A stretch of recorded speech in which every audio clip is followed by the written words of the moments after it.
آج کی آیت۔ یسوع نے کہا، میں تم سے سچ کہتا ہوں کہ جو مجھ پر ایمان رکھتا ہے یہ کام جو میں کرتا ہوں وہ بھی کرے گا، بلکہ اس سے بھی بڑے کام کرے گا۔ یوحنا 14 باب 12ویں آیت۔ عزیزو، انجیل مقدس کا مطلب ہے خوشخبری۔ اب سوچ میں آتا ہے کیسی خوشخبری؟ ہزاروں سال پہلے جب ابتدائی بنی نوع انسان ابلیس کے بہکاوے میں آ کر گناہ کا مرتکب ہوا، جس کے باعث پاک خدا سے انسان کے ملاپ کا رشتہ ٹوٹ گیا، خالق خدا نے اسی رشتے کو دوبارہ بحال کرنے کے لیے انسان سے ایک وعدہ کیا کہ وہ اپنے بیٹے کی قربانی دے کر اس رشتے کو بحال کرے گا۔ پھر گزرتے وقت کے ساتھ مختلف نبیوں نے خدا کے اس وعدے کو پیشن گوئیوں کی صورت میں دہرایا۔ عزیزو، یہ پیشن گوئیاں نئے عہد نامے میں پوری ہوئیں۔ خدا کے وعدے کے مطابق جب کنواری مریم کو یسوع المسیح کی ولادت کی خبر دی گئی تو فرشتے نے کہا، آئے مریم، سلام تجھ پر جس پر خدا کا فضل ہوا ہے، دیکھ تو روح القدس کی قدرت سے حاملہ ہوگی، تیرے بیٹا ہوگا تو اس کا نام یسوع رکھنا، وہی اپنے لوگوں کو ان کے گناہوں سے نجات دے گا۔ عزیزو، جب داؤد کے شہر بیت لحم میں یسوع کی ولادت ہوئی، ایک بار پھر سے آسمانی مخلوق نے گڈریوں کو اس کی خبر دی جو بیت لحم کے علاقے میں کھلی وادی میں اپنی بھیڑوں کی رکھوالی کے لیے بیٹھے تھے۔ انہیں کہا، ڈرو مت، میں تمہیں خوشی کی بشارت دیتا ہوں کہ داؤد کے شہر میں تمہارے لیے ایک منجی پیدا ہوا ہے۔ عزیزو، یہ منجی مسیح خدا کا اکلوتا بیٹا پاک و بے عیب برا تھا، جس نے دنیا کے گناہ اٹھا لیے، اپنی جان کا کفارہ دے کر ہمارے گناہوں کو اپنے قیمتی لہو سے دھو کر ہمیں پاک کیا اور پاک خدا سے دوبارہ میل کروایا۔ انجیل مقدس میں اسی خوشخبری کا ذکر پایا جاتا ہے۔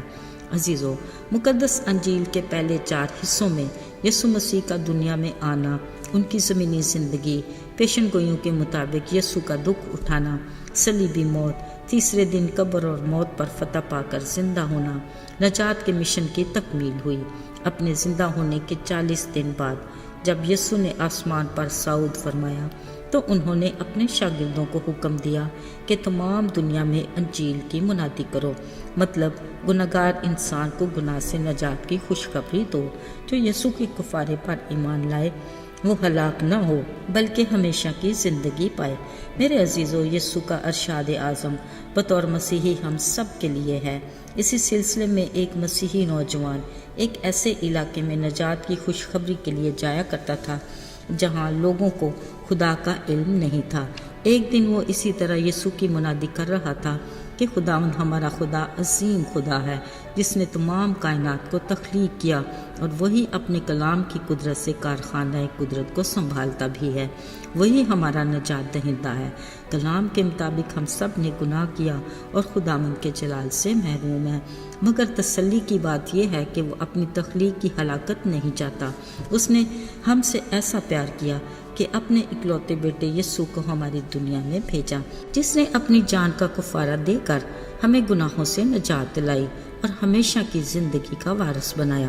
عزیزو، وہ نوجوان خادم بڑی دلیری اور جوش سے لوگوں کو یسوع کی زمینی زندگی کے بارے میں بتا رہا تھا کہ اس نے اپنے نام کی قدرت سے اندھوں کو آنکھیں دیں، بہروں کو سننے کی قوت دی، کوڑیوں کو پاک کیا، اور صرف یہی نہیں، یسوع نے مردوں کو بھی زندہ کیا۔ مزے کی بات، سب لوگ بڑی حیرانی اور خوشی سے اس کی باتیں سن رہے تھے۔ اچانک ایک لڑکا اٹھا اور ایک طرف کو بھاگنے لگا، پھر تھوڑی دیر کے بعد کچھ لوگوں کے ساتھ ایک سٹریچر پر ایک لڑکے کو ڈالے اس جوان خادم کے پاس لایا اور کہا، مہربانی سے اسی یسوع سے دعا کیجیے کہ اس لڑکے کو بھی زندہ کر دے۔ اس نے بڑے یقین سے کہا۔ پاس کھڑی اس مردہ بیوہ کی ماں یہ سب کچھ دیکھ اور سن کر حیران ہو رہی تھی۔ عزیزو، وہ نوجوان خادم یہ سن کر کچھ گھبرا سا گیا، کیونکہ اس نے پہلے کبھی کسی مردے کے لیے دعا نہیں کی تھی، لیکن اس نے اس لڑکے کے ایمان کو دیکھ کر بڑے جوش اور ایمان سے دعا کی۔ پہلے تو کچھ نہ ہوا، پھر تھوڑی دیر کے بعد سٹریچر پر پڑا مردہ بچہ حرکت کرنے لگا۔ ماں نے اونچی آواز میں کہا، دیکھو میرا بیٹا زندہ ہو گیا ہے۔ پھر ان سب کے سامنے وہ بچہ اٹھ کر چلنے پھرنے لگا۔ بے شک خداوند عظیم خدا ہے، وہ معجزات کا خدا ہے، وہ آج اور کل بلکہ اب تک یکساں خدا ہے۔ یاد رہے یہ ایک سچا واقعہ ہے۔ اس معجزے کے وسیلہ سے اس علاقے کے بہت سے لوگ یسوع پر ایمان لائے۔ خداوند کی تعریف ہو اور اس کے نام کو جلال ملے۔ میرے عزیزو، بے شک خدا اپنے خادموں کو آج بھی اپنی خدمت کے لیے بھرپور طریقے سے استعمال کرتا ہے اور اختیار بھی دیتا ہے تاکہ اس کے خادموں کے وسیلے سے آج بھی اس کے نام کی قدرت کے وسیلہ سے معجزات ہوں، کہ بہت سے لوگ ایمان لا کر نجات بھی پائیں اور اس خوشخبری کا پیغام ان تک بھی پہنچے جو ابھی تک اس سے ناواقف ہیں۔ آئیے دعا کریں۔ اے خدا، تو عظیم خدا ہے، تو آج بھی معجزات کا خدا ہے۔ تیرا شکر ہو کہ تو اپنے خادموں کو اپنے نام کو جلال دینے کے لیے استعمال کرتا ہے تاکہ بہت سے لوگ ہلاکت سے بچ جائیں اور ہمیشہ کی زندگی پائیں۔ یسوع کے مبارک اور جلالی نام میں مانگ لیتے ہیں، آمین۔